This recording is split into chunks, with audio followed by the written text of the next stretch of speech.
Hey mates, welcome to the Loose Carry podcast. I'm your host, Phoenix Trinidad, and if you're new here, this is Zero Tackle's weekly NRL podcast where we talk about all things rugby league. And this episode, what a weekend it was of finals of footy, and we are talking to Lee Addison and Andy Raymond about all those games that happened on the weekend. Obviously, Canberra, Broncos, that's going to be the one we talk about the most, but we're also doing a quick wash-up of the Titans, the Knights, and the Dragons, and then we're previewing the two finals to come this weekend. Probably a bit too early to go. There's a lot of breaking news and injuries that we need to sort out, but it's a good episode, so getting straight into it. Let's go.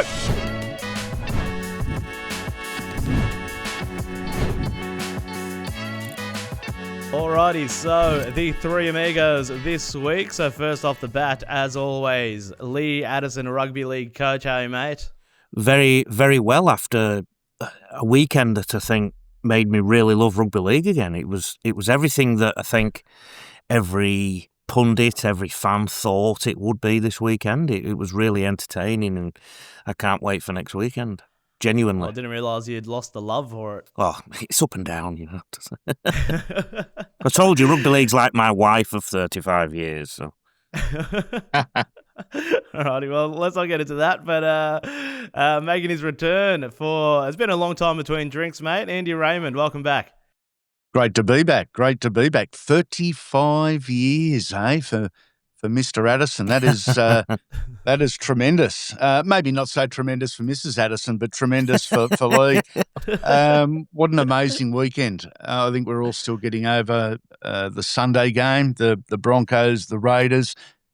To win it twice, and have it taken away. And the really cool thing about rugby league and the really cool thing about that game is the headlines are just going to get stronger over the next couple of days. We're waiting on injury reports on Payne Haas and Brendan Piakura. We're waiting on potential judiciary charges for Reece Walsh and Pat Carrigan. It's the game that keeps on giving, isn't it? Yeah, absolutely. So we recording this 9:30 on a Monday morning. So we're still waiting on all of that stuff. By the time this gets published, some of it might be out. But for now, let's get straight into the rundown and the first game. Doesn't Friday night seem like a lifetime ago, considering the football we've seen? I had to go back and take a look over my notes because I'm going to be honest, with the emotion charge of the footy over the last couple of days, I'd forgotten Friday night even existed.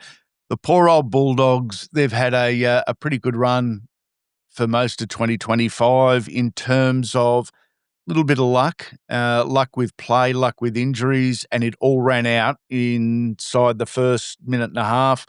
Viliami Kikau down, Stephen Crichton down shortly after. Then they started dropping. Mix that in with a raft of changes at this end of the year. It was always going to be a really difficult assignment for the Bulldogs. The Storm did what the Storm do and what the Storm have done. I didn't think, and I'd be really interested to get Lee's reaction to this, I didn't think the Storm surprised us in any way, shape or form. Tactically, I didn't see anything different or anything new. They just upped the level of professionalism when they needed to. They upped the level of execution when they needed to. The past fortnight seemed like a distant memory, and they just went through the gears. It could have been Storm of 2007, 2014, or 2025. Nothing surprised me. They just did what they do. They still gave me the impression of a team just clinging on to the season. Yeah. Bulldogs definitely too. I think, and as a result, they both tried their guts out. And I think Melbourne trying their guts out looks very different to Bulldogs trying their guts out at this stage of their evolution. Melbourne have 2 decades worth of systems to fall back on. Yep. Bulldogs are still developing theirs. And I think one of the big things that stands out, Phoenix and Andy, is a team that feels like slight underdogs will throw more players into the tackle early in the game.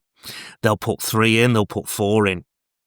And I think one thing that worried me about the Storm is that they didn't really take advantage of that early in terms of movement of the ball or anything like that. The game was really if it wasn't a final, you'd call it a bit of a boring game in the sense that they weren't really chancing their arm. But because it was finals intensity, they were both trying to complete and put pressure on the others, they looked quite nervous. And then all of a sudden, the game opened up a bit towards the end. I think, switching to the Bulldogs, I think, Andy, and I'd love your thoughts on this. Obviously, the mainstream narrative has been about Sexton this, Galvin that, etc., etc. But the big loss, I think, to them coming into the next game is their right centre. Yeah, huge. Absolutely huge. And what happens with that, and how do they do that? You can't put Matt Burton, who's a left foot, on the right-hand side to cover for Stephen Crichton. If you did, I think it would be it'd be positional suicide. You've got Bronson Jerry coming back, but he's going to be playing in an equally as unfamiliar position. I don't see any other way around it apart from moving Sherry. I don't think you can put a Jamin Salmon out there and maybe Kurt Mann as a 13. That's certainly an option, but probably not at the top of my list. But what Cameron Ciraldo has done over the last couple of weeks, he certainly showed us that if he and the coaching staff believe in their own decisions, they'll make the decisions. They're not going to bow to public pressure. They've done that with Reid Marnie. They've done that with Toby Sexton. They're making some huge calls, whether they're right or wrong calls. It's probably a debate for another podcast. But the Bulldogs, they're in a world of hurt when you look at Crichton, Kickout, Mann, Tuala, and Sexton all under the weather. They've got to back up and take on the Panthers. Going back to the Storm really briefly, the one thing that concerned me with the Storm, and systematically, I still think there's some holes in their defensive patterns and their defensive systems, and it was masked by some incredible one-on-one saves the other night against the Bulldogs. Some of the one-on-one tackling from the Storm, Jonah Pezzett was a great example, saved 2 absolute certain tries when there was a systematic error 2 metres before him in the line, he was able to cover. So whilst the Storm get the weekend off, whilst they're winners and celebrating, I think Craig Bellamy has got a bit of work to do on the systems. You can fix individual errors and individual shortcomings a lot faster than I think you can fix systematic shortcomings. So Storm 26, Bulldogs 18, injuries are the headline for the Bulldogs. Form for the Storm, I guess, defensive form. Absolutely professional from the Storm. And yes, we mentioned Jonah Pezzett. I thought he was really, really impressive. He's sort of been a little bit in and out. He had to sort of step up once we had a couple of outs from Storm. I say we, I mean, I don't mean we. You mean we. We know what you're all about. Interesting side note to that. There was a story that leaked that Souths may have turned down the chance to take Jonah Pezzett on loan now. That's amazing in itself. And you look at Sexton and Pezzett on Friday night and what they did and how they did it.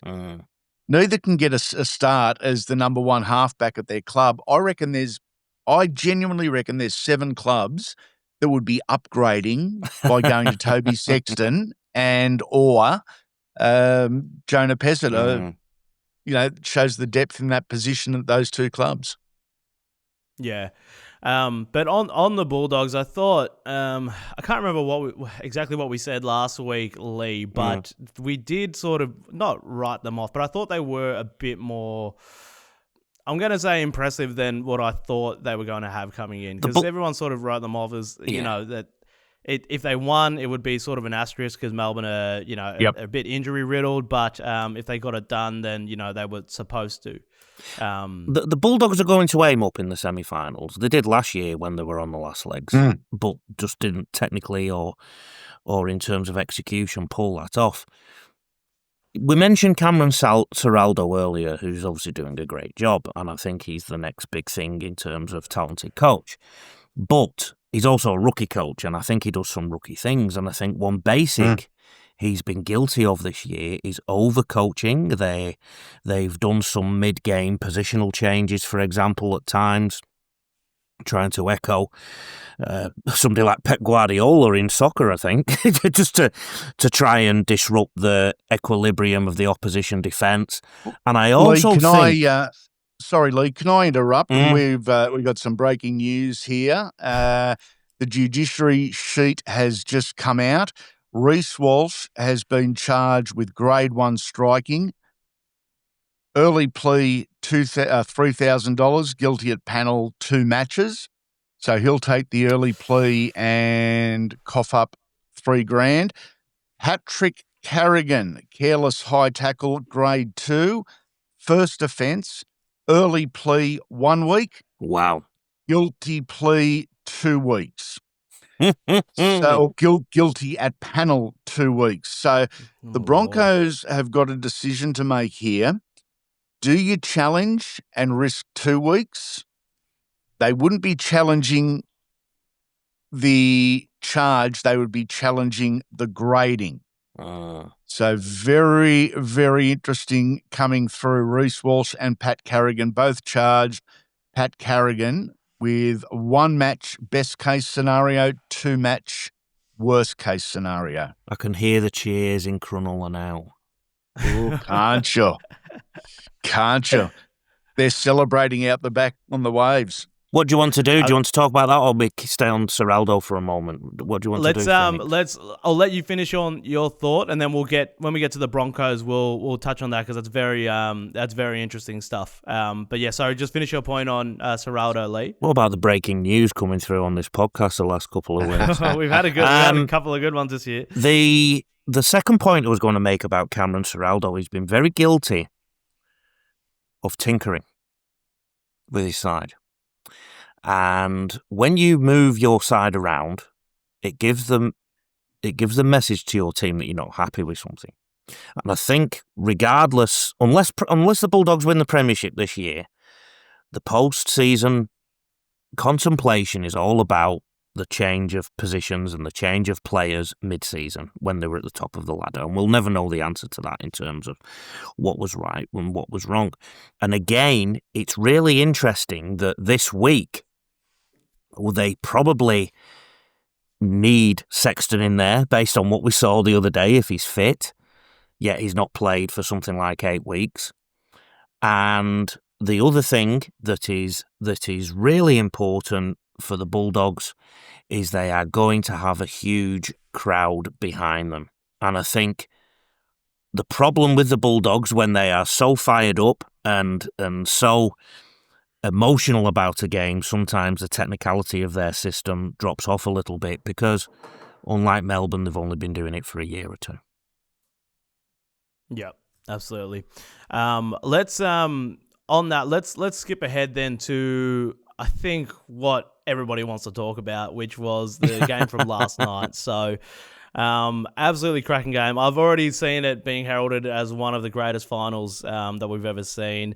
Probably a bit of recency bias, but of course, Raiders hadn't won twice, as we were talking about beforehand, and then Broncos coming through in golden point. So, Andy, where do you want to start with this? Because it is just unbelievable. Nervous but high energy. That's how I'd describe the opening exchanges, probably the opening 20 minutes or so. A bit clunky from both sides. It's like all the players realised the enormity of the moment, but they hadn't settled to prepare for the enormity of the moment. Some really classy footy in the back end of the first half. I'm going to give Michael Maguire a massive tick on the first try. It's what I call a coach's try. Katoni Staggs, the right centre, scoring a try as a support runner for the left back rower. Yep. Now, Michael Maguire has seen something specific for Katoni Staggs.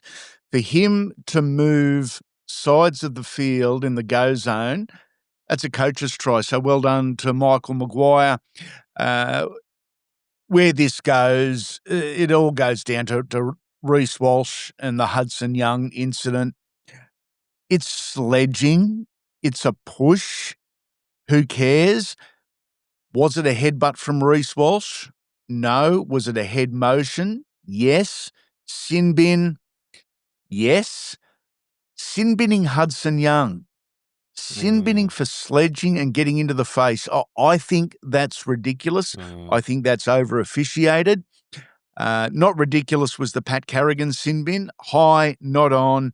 And as we just said, he's going to be in some trouble. But I didn't think I would see a final this week, 11 on 12 for a period of time. That sort of blew my mind, but it added to the theatre and it added to the entertainment of the game. I think the definition of whether it's a headbutt or not, I think the reality is we haven't seen anything like that in rugby league for a few years. That kind of motion, whether it was a head motion, a headbutt, or a head noise. So I think Reece Walsh had to be sent off. I really do. Yep. Because to the naked eye, in terms of the speed of the way he approached Hudson Young with his head, I also, if you look at Hudson Young's face, he looked genuinely shocked. And then there was the push afterwards. So I think if Hudson Young would have, instead of being natural in his reaction, if he'd have sensed that he was getting head-butted, head motion, and then fallen to the ground, I think Reece Walsh would have been sent off. Now, the significance of this is that Paddy Carrigan and Reece Walsh had 10 minutes breather in the sheds.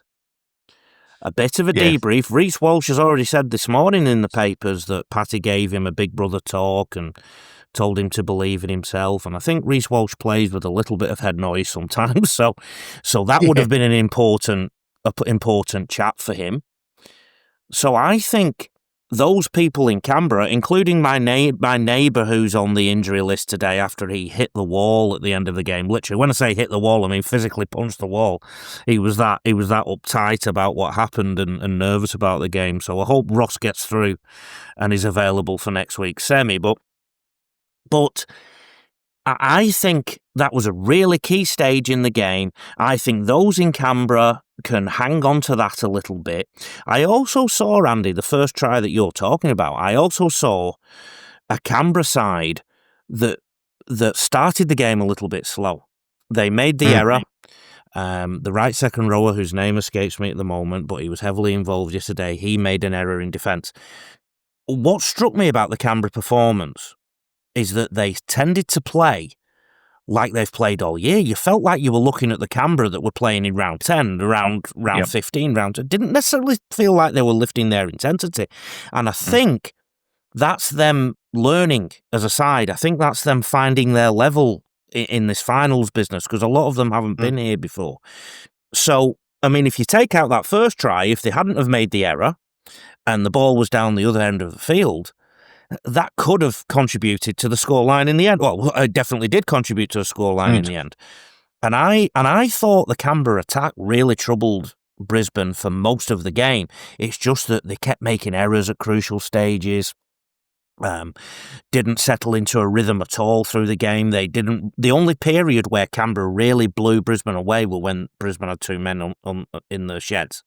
So plenty to take from that for Canberra. And based on the news you broke, Andy, I think Brisbane, yes, they'll have got confidence in this, but they've played for nearly 100 minutes, and they've got Payne Haas injured, and he's going to be managed hopefully in the next couple of weeks. I think that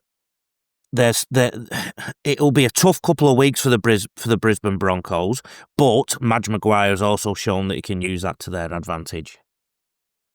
Yeah, I'm going to throw this in about the Raiders. Certainly not an excuse, but I think the gamble playing Josh Papali'i with a crook ankle, I think it paid off. But what it did do, it upset and changed dramatically the rotation of the big middles. Joseph Tarpany played different stints. Corey Horsburgh played different stints. A couple on the bench. One got more minutes, one got less minutes. None of what I've just said then is huge individually, but you group all those together and it has a compound effect.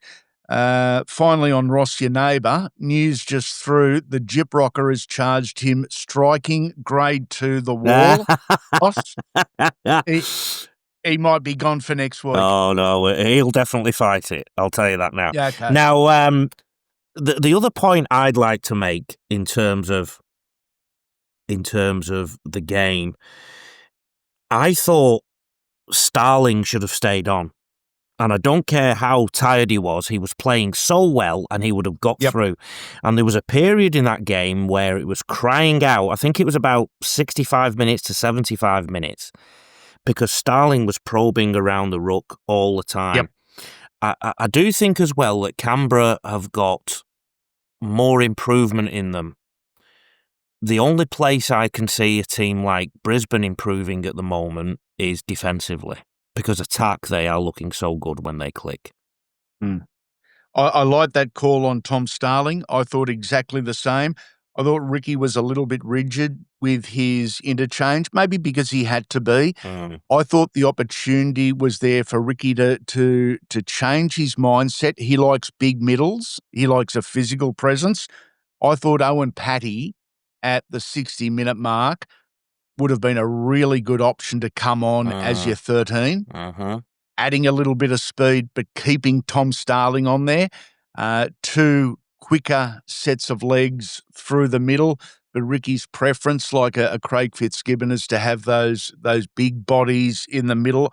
I don't know if Ricky would change his decision if he had his time again. Another reflection is that out of all the finals games this weekend, that was the highest scoring. And it was almost as if they were playing a slightly different sport or a different, some kind of different context, because every other game was it had a lot of attrition. Every other game had attrition. It had caution. It had physicality. This game had free-flowing spirit about it, and I think Canberra have set their stall out. I don't think they're hugely worried if they concede a few points. They back themselves to score more. And to that end, I think Canberra just need to lift their completion up. They need to make sure if they make an error, it's at the other end of the field, not at their own end of the field. Broncos, I've said this all year, they're the best side at scoring 3 or 4 tries in 5, 6, 7, 8 minutes. So you can't fall asleep against the Broncos until the final hooter. On that very point, was it the conditions that allowed for free-flowing football, or was it in fact the referee? There was another game that we're going to talk about shortly, and I thought in particular the second half signalled a distinct change in the 10-metre line defensively. It was as narrow at 10 metres I've seen all season. Now, I can cop that. I can cop a small 10 metres because I do love a defensive-orientated game. What I can't cop is changing mid-season or changing interpretation mid-game by a referee. The second half of one of the games was ridiculous in terms of how small that 10 metres was. But I think the conditions probably played a part, and I think Canberra, as you said, Lee, they were almost happy to get into a shootout because they backed themselves, but they backed themselves against the wrong horse this time. Do you agree that it was a knock-on, Jed Stewart? Yeah, I do. I do agree it was a knock-on. I didn't see it initially, and I couldn't understand what they were going back for because Jed, his hand was going in the right way for it to be knocked back, but he didn't actually get the ball and push it back. I thought it did clip the finger and trickle forward into the head and shoulder. Because I said to Ross, don't worry, there's not enough evidence. They can't overturn it because it had been awarded a try. The interesting part is I didn't see it until the video review, but if you look at the touchy right after, he definitely saw it in the moment, like immediately, like after they were celebrating, after the camera fans went up. Yeah, he was laughing. He was laughing initially, Little thing that I noticed, but he must have seen it immediately, whereas everybody else only saw it once it went to So bunker. that begs the question: why was it awarded a try as a try? Mm.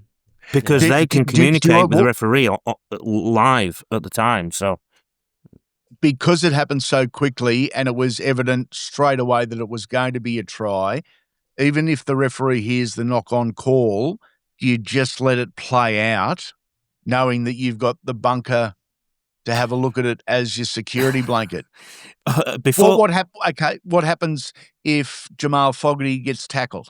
What happens if Jamal Fogarty gets tackled 3 metres out for the line and they score on the next play? We're not talking about the knock. Well, we're probably talking about the knock-on and how they didn't pick it up. But if the Raiders don't score, it's play on and they win. And the emotions of the Canberra fans. I mean, they were elated. And it was a great play from Jamal Fogarty. On Jamal Fogarty, really, I do worry about his ability to, and I don't like using in vogue terms like this, but his ability or his lack of ability to ice the drop goal moments, the field goal moments. They were pretty average efforts at field goals. And for a guy that has got a huge boot on him, his restarts from underneath the post when the opponents get a set of 6 again. He kicked one yesterday 61 metres on the full and did it easily. However, when he's presented with a specific target like a 1-pointer or a 2-pointer, it doesn't happen as easily or as well as he would have liked. I also thought their setup suggested that they hadn't worked loads on that in training. I genuinely think the setup for a drop goal from all of the 17 sides is absolutely diabolical. You should know that you've got either a right footer, and if you've got a right footer, you play to the left side of the field to give him more space. If you've got a left footer that's going to kick drop goals, you play to the right-hand side of the field to give him enough space. Most clubs have got a left and a right, so you can sit in the middle and have a guy on either side. They just get caught up in the moment. And I get that. I get the fatigue. I get the adrenaline. But surely there's got to be a very specific plan to run to 10 metres to the left or 10 metres to the right of the posts. You don't want to get caught inside the 10-metre line because that brings the defence up near you. Ideally, you probably want to be tackled 15 metres out, just wide of the posts, and have your kicker back another 15 metres where the defence isn't going to get him. I tell you what else was diabolical, the Canberra Raiders right side defence when Reece Walsh was having a party. Tomoko in the right centre made 3 massive errors. He just kept retreating in the defensive line, and that it was crying out for that defensive line to either come up and in and just kill Reece Walsh's momentum, or to just hold, not retreat, just hold. And they did neither, and they were actually retreated. And Tomoko was the big problem. So errors for Ricky to fix this week too. Most certainly. Big shout out to Reece Walsh. We do our player ratings for every game and finals and at zerotackle.com, and Reece Walsh got the 9.5 out of 10, and I asked Scott Pryder out of why he didn't get a 10 out of 10, and I mean, he's like, well, if he didn't get sin binned, it would have been a perfect game, but fair enough. And also, I think a big shout out to, as we were talking with the kicking before, Ben Hunt to take the moment. Obviously has a lot of experience, but I thought it was a great finish, and congratulations to the Broncos. Let's move on. We do have 2 other games to talk about. So unfortunately, my Warriors went down to the Panthers in Auckland, 8-24. To be honest, probably saw this one coming. I think most people did. Maybe not exactly in the way that it happened. So Isaiah Papali'i and Liam Henry off the bench were probably the difference in this game, Lee. That happened a couple of times in the semis this week too, and I'll mention it again when we talk about the Sharks and Roosters. What I want to start with here is I still do not buy into some of the noise around Penrith this year. I don't think they're the same side. if you think about the game-breaking tries, the try that came from the Nathan Cleary long-range kick, there was a questionable forward pass in there. Sorry, not questionable. It was a forward pass. Yeah. Their next try after that really put it to bed was a loose ball on the ground that Brian Toto capitalised on. Warriors have been in something of free fall towards the end of this season since they lost the halfback and since they lost the prop, Mitch Barnett. Oh, so I've got his name wrong, haven't I? Luke Metcalf. No. Luke Metcalf, No. half, Mitch Barnett, the prop. And Barnett. Yep. I'm terrible with names, always have been. And they've gone into free fall. And I think a Penrith of last year, year before, would have comfortably won that game after an hour. Mm-hmm. Whereas that was a game of football, and you felt the Warriors could do it if something connected, if they clicked. On the positives for Penrith, Nathan Cleary, a great kicking game. Again, though, I still don't think he's playing as well as he has in the past. He did one great pass that set up the first try of the game. Apart from that, I thought his pass selection and movement was questionable at times.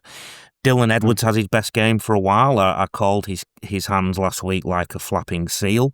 Yet this week he was in poor conditions. He was very, very solid. Another caveat, Andy, that I'd like to throw your way.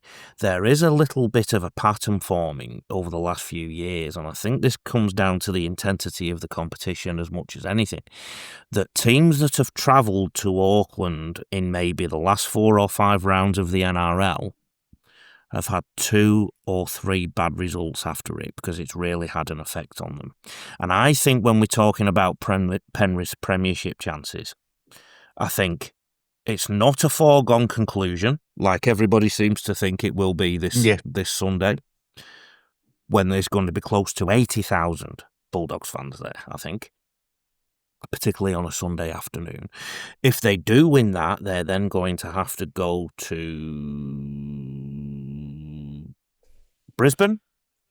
Yep. Yeah. So another journey, and then they're going to have to go over these 2 obstacles still, and I don't think they're the side that everybody is assuming they will be. Put it that way. I'm going to bring up a different point here, and I'm a rap on Grant Atkins, the referee. I really am. I think he speaks to the players well. I think he's got respect of the players. Grant, I thought, tried to overimpose himself in this game in particular, especially early. Put the whistle away. Stop admonishing players when there's a little bit of push and shove. The players are the stars of the show. Let them sort it out. Let them decide it. And if they cross the line, you send them.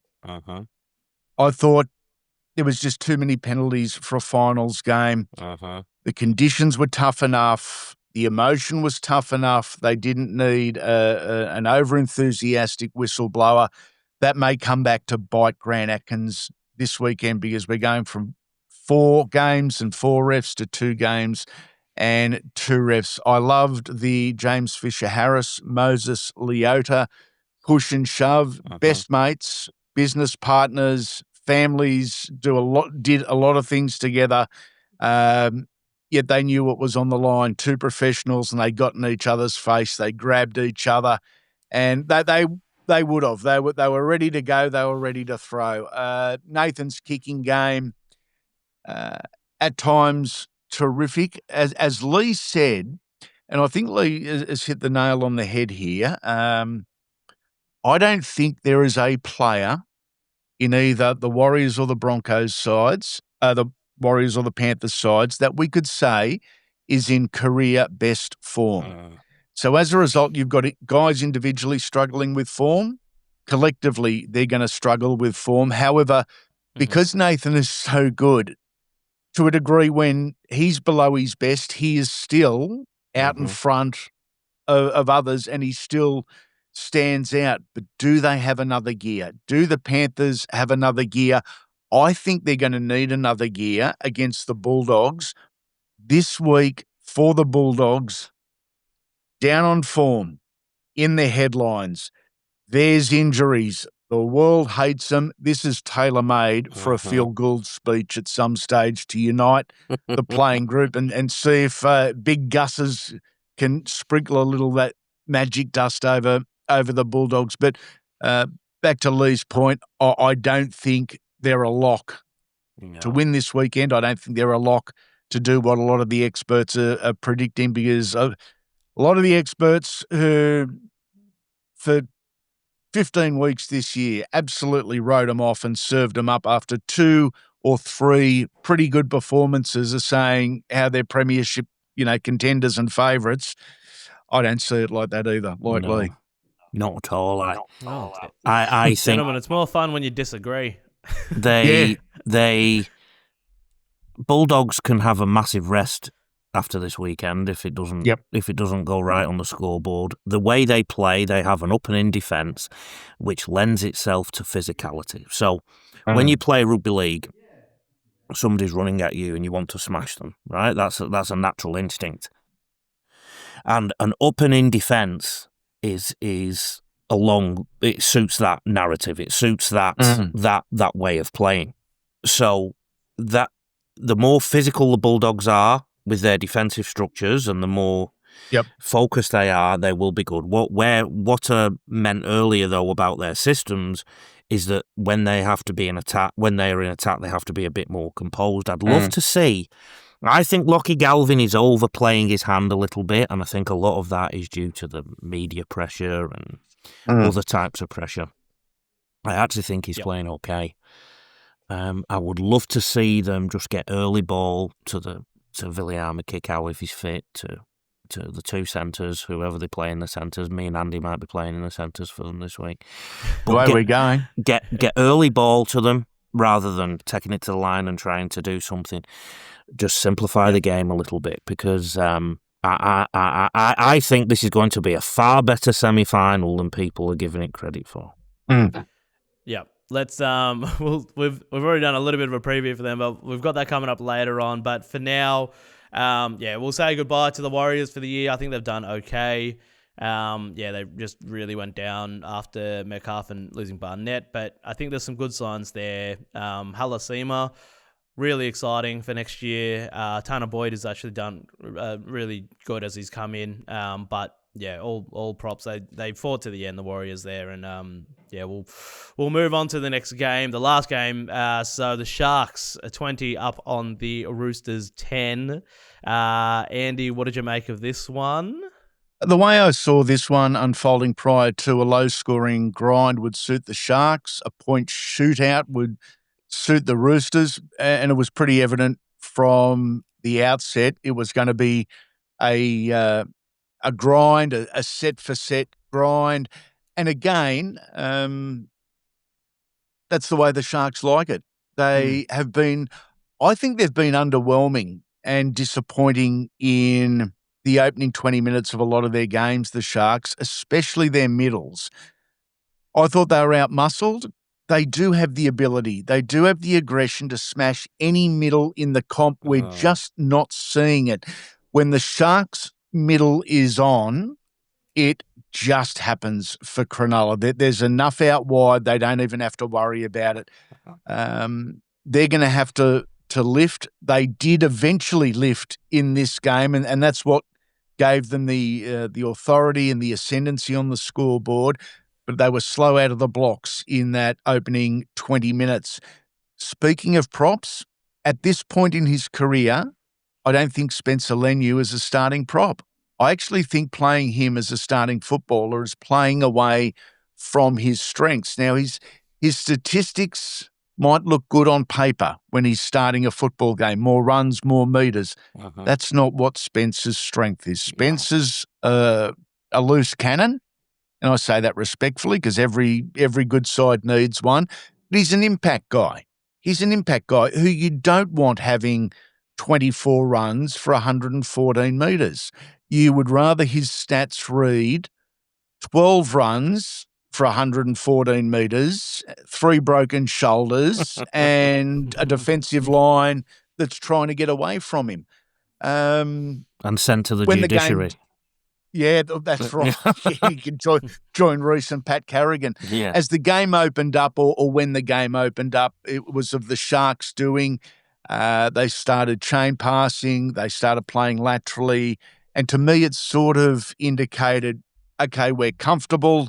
Let's go. And that's where they put the Chooks away for me. In the second half, the Roosters put them under so much pressure with repeated field position, pinned them in their own 20 and the 30, and you thought at any time the Roosters are going to break them open, the Cronulla Sharks are going to crack. Neither of those I haven't things. seen a defence like that, Lee, since Ricky's Roosters of 2002. Ricky's Roosters of 2002 changed the way the game was played. Right. To this day, with that rushing defence. I don't think I've seen a defence as fast as the Chooks on Saturday night, especially in that second half. What they were doing, and I, after the game, went back and had a pretty decent old study of it. They were sprinting their first 4 steps off the line each time and getting into the face and putting the pressure on the Sharks. Now, realistically, you can't sustain that extra effort and fatigue, but they gave it a good crack and they gave themselves a really good opportunity. I think there's a lot to like about what the Roosters are doing and what they're doing for 26. Their halves came under a bit of pressure on the weekend. They didn't have that experienced name to guide them round, and I'm just thinking, I wonder if there's an experienced halfback that might be available for them in 2026. Daly, are you listening? I wonder when that'll come out. It'll be this week, won't it? Well, yeah, you'd expect that. And what happened after that sustained pressure, Andy, was the Sharks just lifted, and one of the reasons they lifted was Adam Fanua-Blake and Nakora came back on the field. Fanua-Blake in particular, the go forward was distinctly different. They weren't getting stopped at the 20-metre or 30-metre line all of a sudden. So the game started to turn on the back of that. You mentioned siege mentality earlier with regards to the Bulldogs. If they want any tips on that for this week, they need to call Mr. C. Fitzgibbon of Cronulla, because they have got a siege mentality. Nobody likes us. Nobody's rating us.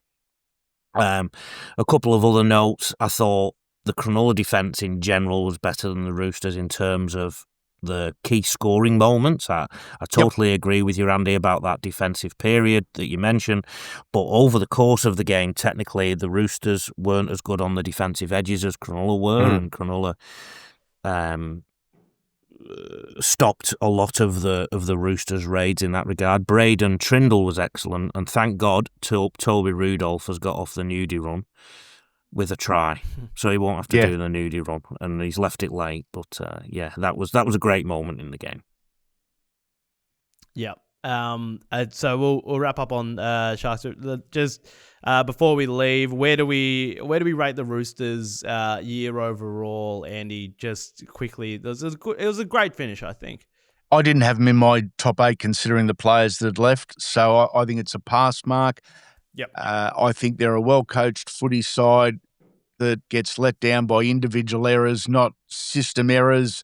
So that's a huge positive moving forward for me.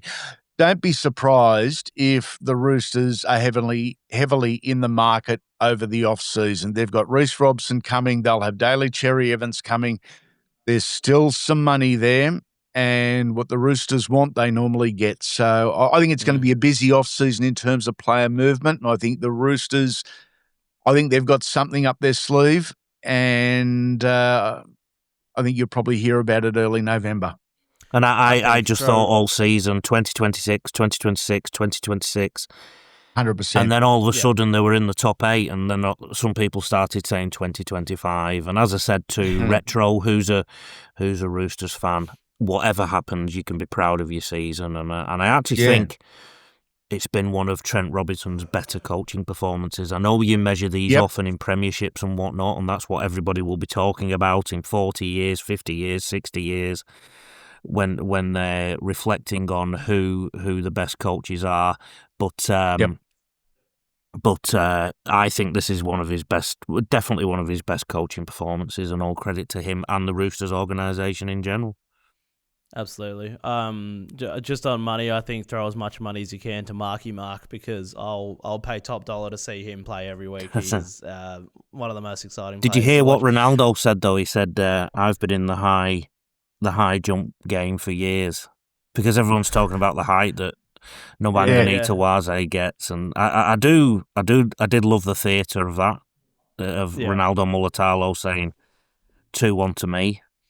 When and his first reaction after he scored was to turn to Mark Nwanganita Waze and tell him how much he loved him. So he doesn't seem too bothered though. That's why I like him. But all right. So before we get to the previews of the semi-finals, even though we've already done a little bit of a preview, let's we don't want to neglect the bottom half of the ladder each week. So we'll do a quick wash up, starting from the bottom up. Andy, I know what Lee's take is on the Knights, but what's your quick take on where the Knights went wrong this year? What did they get right? Is it a pass or a fail? I'm going to guess that you're going to go with this year as a bit of a fail. Massive fail, diabolical. The Knights and the Titans both this year, absolutely diabolical.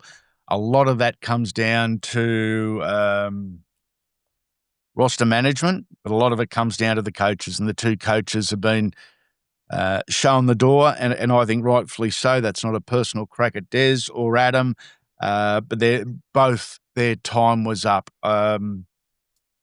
Newcastle, there were so many changes, especially in key positions, and so many changes to me never, ever, ever makes any type of sense. By the start of a season, the coaching staff should know their best 13, their best 17, and then have a contingency plan in place for any of those 17 to be taken out and someone added in. And we saw time and again, especially with the 6, 7, 9 selections, that Adam O'Brien still hadn't, after all these years, settled on a 6, a 7, and a 9. As a result, the spoon was theirs. And sorry, Knights fans, because I do love you. You're long-suffering and you're as loyal as anyone, but they deserve it. Both clubs are crying out for a long-term approach. Yeah. So, I mean, there's only one Gus Gould, but it's that type of Gus Gould approach where you invest an awful lot in your pathways in terms of what comes through the system. You then hit the top end with some recruits that fit a certain mould. I think that both rosters at Newcastle and Titans have been out of balance. Too much money's been paid to one or two people. As a result, Newcastle, I think, have sat on a fantastic gold mine of talent, but they've not brought them through properly in their region, and they've lost them for whatever reason. The Titans, their roster has been so out of balance. And when I think about this, I always think back to when they recruited Jared Hayne, and a player that you probably argue they didn't need. But I think the Titans, they've appointed Josh Hannay now. They need to back him. Josh Hannay needs to be cognizant of what is coming through in the junior area, because you want to talk about another strong junior area. The Gold Coast is significant. So they need a 10, 20-year strategy. This cycle of just going through the coaches doesn't work for them. And the definition of insanity is doing the same thing over and over and over again, expecting a different result. Newcastle Knights, they gave their coach time. I never, ever felt that Adam O'Brien was the right coach for that side, though, funnily enough. And I think he probably lost the crowd when he... And I did apologise for that, and I do honestly believe he was sorry for it. But once he said the crowd didn't know nothing, that crowd is the most loyal, knowledgeable, supportive crowd in sport, I think. I honestly do. So I think whoever they appoint, and they're already behind the 8 ball now because they were a bit late to the party. I found it ironic that they started this a couple of days after Titans pushed their button. Whoever they appoint, they've got to back them for a long time. A long Huge time. decision coming up. Huge decision coming up. It's an appointment that I would avoid if I was a current coach, because you speak about salary cap being out of whack in 2025. They've signed Dylan Brown 1.3 a year for 10 years. So you add Dylan Brown and Kalen Ponga together. They've re-signed Bradman Best, a centre, on halfback money. So they've got 3 highest players. They're going to be taking up about 25% of the salary cap. To me, I think that is absolute salary cap suicide, what they've done with Dylan Brown. They've looked for a quick fix. They've looked for a good story and a good player. Look, they have got a good player, but Dylan Brown's not a $1.3 million a season player. So as skewed as their salary cap is currently, I think it's going to get worse, and as a result, I think it's going to get tougher. And Newcastle were at their best historically when the likes of Keith Onslow and David Waite were there, looking over the juniors, looking over the pathways that, like I say, they sit on a gold mine there. So the pathway out of this for both the Titans and the Knights is to be patient, cop the short-term hits, but have an eye on 5-10 years in the future, which isn't going to make any fans happy right now. But there's no relegation in the NRL. You can just you can just dig in, and we know the Newcastle fans are going to turn up. I can't say the same for the Gold Coast fans. That's all. Yeah. So on those two teams though, so I don't think either of those teams are going to be a quick bounce back. Obviously it is a long-term play, but who is closer list wise out of the Knights and the Titans? Oh dear, that is. Or is it much of a much? Can I just dive in here? I think the definition of bounce back is also a question, because Adam O'Brien was able to say a few times, "We made the finals."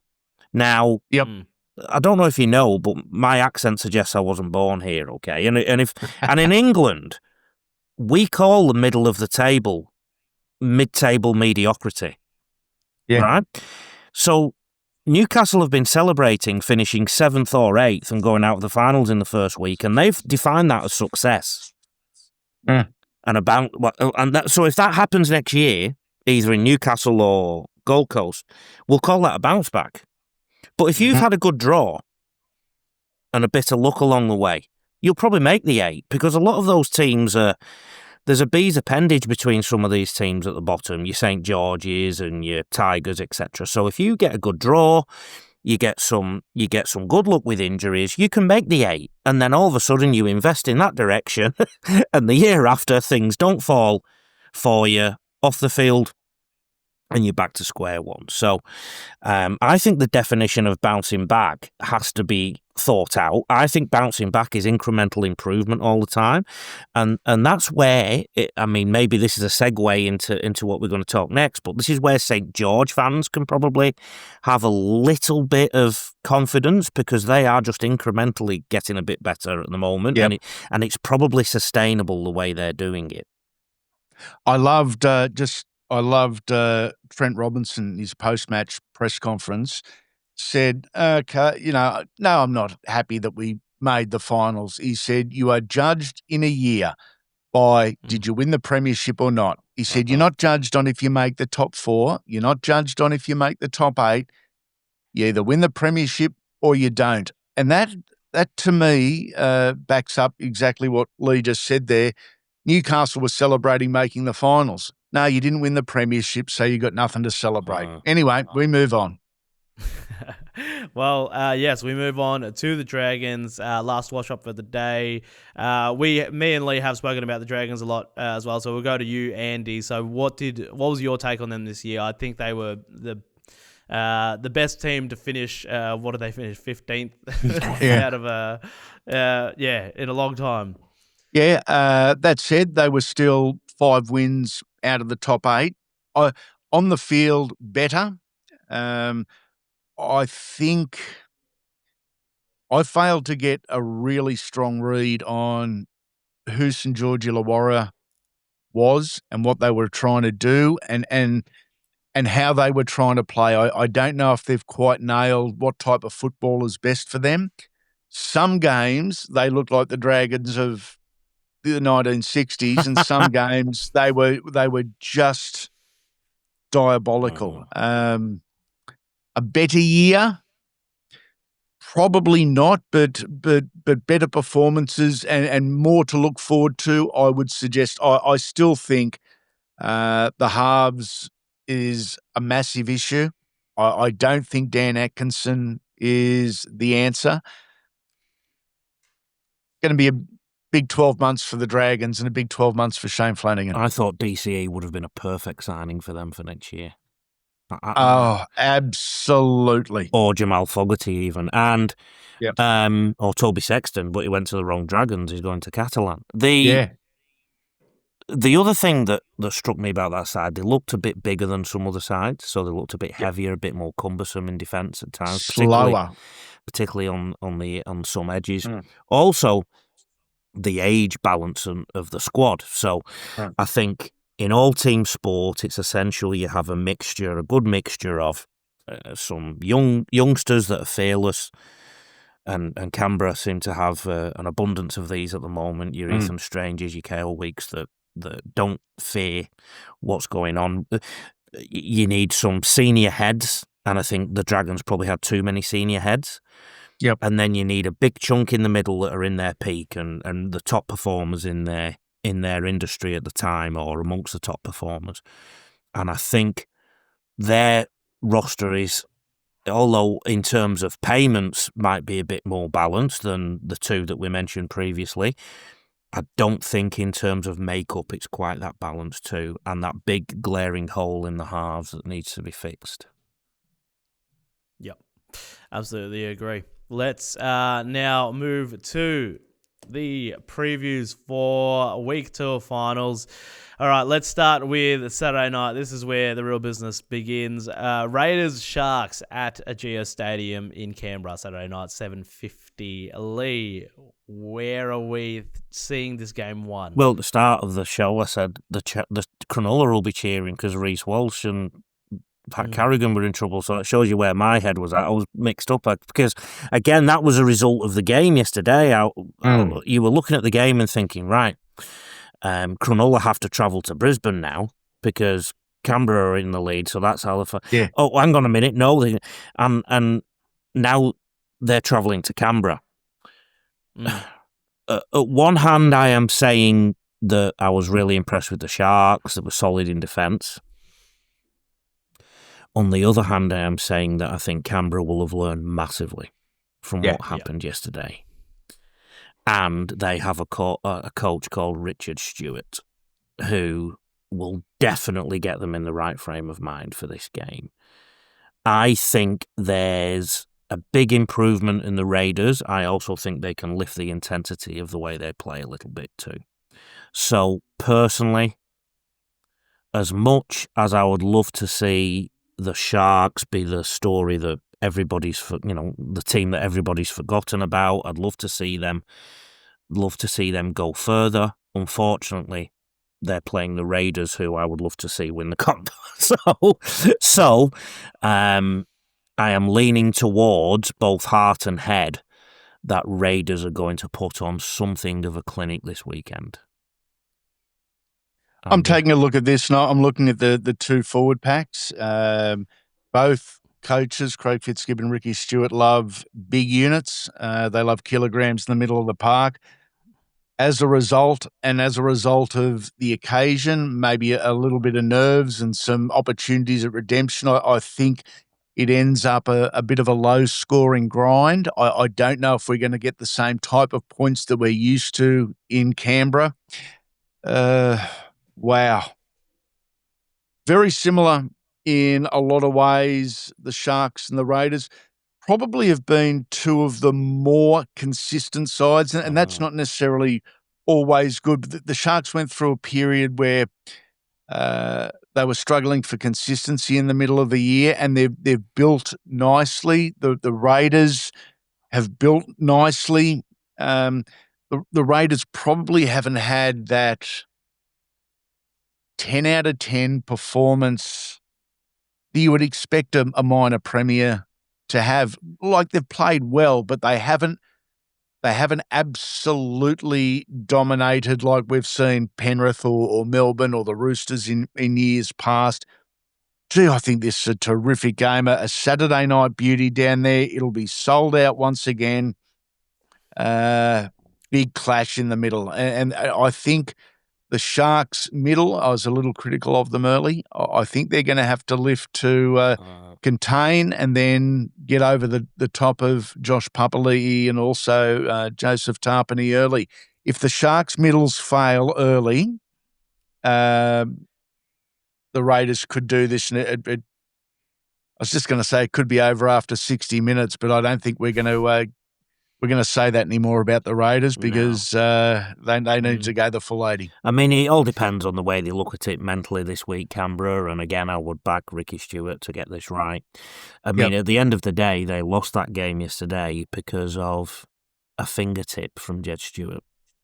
Yeah, they would have won it otherwise, and they would have been they iced that moment, put it that way. Oh, they nearly did. Yeah. So, and it was a great kick from Jamal Fogarty too. So, I mean, look, when you lose a game like that, when you lose the game by, it's not even an inch, it was millimeters. You can't dwell too much on that sometimes, and you can focus on the positive. So, yep. I also think the Cronulla side risk being a little bit too emotional about the fact that they beat the Roosters the other day. They were a bit talkative, everyone's written us off, and I know Ronaldo really close to him actually because I coached him, and he's the barometer of that a little bit. I think, hang on a minute, win next week or the week after, and then the week after, and then start making some noise. I'm from that group of people that sort of, if you lose, say nothing. If you win, say even less, kind of thing. So Well, yeah. That's the interesting thing about the Sharks. I don't think anybody's really been convinced by them at all this year. And, they're sitting in the second week of finals. So, anything can happen, I think. Yeah, but I think Raiders, not easily. Raiders won the minor premiership. Raiders won the minor premiership. They've been great all year, past virtually every single test that they've had, and they lost a game in the 1000th minute of Golden Point. Yep. So, there's not much wrong in Canberra, put it that way. Yeah, absolutely. All right, last game. This is the one. Bulldogs, Panthers, Sunday Arvo footy at Homebush. Where do you want to take this one, Andy? The bookmakers have got the Panthers red hot favourites. I don't care what they've said. I think this is a lot closer than what a lot of the experts are going to be predicting this week, if that's what the bookies are saying. I think the Dogs have shown enough this year. I think the Dogs have got enough upside. So much of it is going to be reliant on how they do line up. Maybe if we record another podcast on Thursday, Phoenix, we'll give you a clearer analysis. We might have to record a podcast after 4 p.m. on Tuesday when the 22 is named. I don't know if Cameron Ciraldo has got 22 fit players, and if he does, I don't know which order he puts them. But then 24 hours before Friday night at 7:50, he's going to have to name his 18 or 19 as it is. Wow. Penrith deserved to be favourites. They played well on the weekend against the Warriors, who had been and were well underdone. 80,000 at Homebush. That's got to be worth something. I think we're in for a beauty here. I really do. And there's so many subscripts in this with Cameron Ciraldo, a former Panthers assistant coach, Stephen Crichton, Viliami Kikau, Matt Burton, etc., former Panthers players, premiership winning players, now at the Bulldogs. This is a beauty. This is a beauty. It's Sunday afternoon. Are we in favour of Saturday, Sunday and not Friday, Saturday? I was going to bring that up because I thought the fixturing is all wrong on this. It should be the Friday, Saturday, to be honest. I would have thought so. Do you think it's they've just the picked it? turnaround time as well? Do you think they've picked it for TV viewing figures? Probably, but Yeah. also, Yeah, I do. I think the walk-up crowd will be bigger as a result on a Sunday afternoon. Yep. Yeah. Yeah, really good point. But what we're going to do on Friday? You know, that'll be what most rugby league fans are thinking. Yeah. Stan have released some good shows, Netflix. Yeah, well, the Broncos were on the plane, I think, 70 minutes after the Canberra game. Wow. Just in case they lost for that turnaround, and then they get an extra day anyway. So, yeah, I think it's a bit of an interesting one. And then maybe they're trying to avoid, clashing with some AFL finals as well. But yeah, I think it's a hard one to pick right now. You're right, but I'm going to take the Panthers. I like just the Panthers. on the schedule. I think Canberra are a little bit unlucky too because they finish top of the ladder yet only have a 6-day turnaround, and teams that finish below them in the ladder have a longer turnaround. So there's all sorts. But this is difficult for any. This is difficult for any administration, quite frankly, to get this right. So. Yep. Yeah, it is difficult, and I guess. Wow, yeah. Why wouldn't the Raiders Sharks be the Sunday game? The Bulldogs Panthers the Saturday. Someone on a much bigger salary than me with a far bigger stick makes those decisions. Absolutely. Well, alrighty. That wraps it up. That's a mammoth episode. I didn't realize how long we've actually been recording for. So thank you for your time, fellas. We'll do the plugs. Andy Raymond, where can the people find you? Andy Raymond, Unfiltered, the podcast. We talk to the players, not about them. This week we've got Tony Curry, Mickey Payer, and Steve Carter on the podcast. Exclusive chats, really good ones. In fact, the Tony Curry interview, Tony Curry, former premiership winner at Canterbury, former premiership winner at Brisbane, State of Origin Australian star, is an absolute beauty. An absolute beauty. It's a must listen for you. Love your work. And Lee Addison, what do we have? What are we plugging in this week? rugbyleaguecoach.com.au, Rugby League Coach on socials. 5 weeks till the Ashes tour. Come to England with me. And visit every pub up north. Wouldn't do such a thing, Andy. Okay. 11 weeks off the beers. To be honest, I'm 11 weeks off the beers right now. I'm preparing properly for this tour. Let me just say that. Let me just say that.